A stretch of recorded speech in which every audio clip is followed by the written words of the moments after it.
Omar Abdullah அவர்களுடைய அந்த tweet எடுத்து நீங்க பாத்தீங்கன்னா இப்போ நமக்கு என்ன தேவை அப்படிங்கிறது தெளிவா ஒரு தலைவரா அவர் குறிப்பிட்டிருக்கிறார். பகல்காம் அட்டாக்கு பிறகு நாம ஒரு ஃபைட் அகைன்ஸ்ட் டெரரிசம் அப்படிங்கறத உருவாக்கி இருக்கோம்.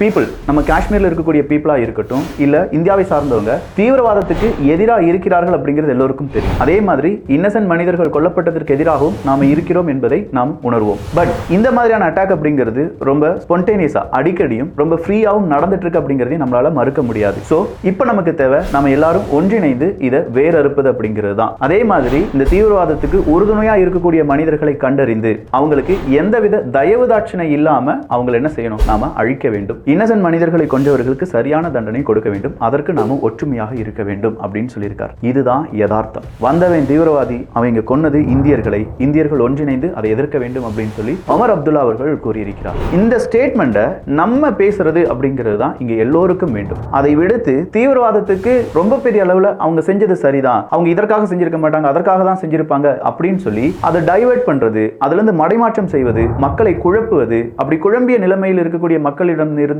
அவங்களுடைய ஓட்டுகளை பிரித்தெடுப்பது, இதற்காக மட்டும் இருக்கக்கூடிய நபர்களை தயவு செஞ்சு நீங்க என்ன செஞ்சிருங்கன்னா இப்பவே புறம் தள்ளிவிடுங்கள்.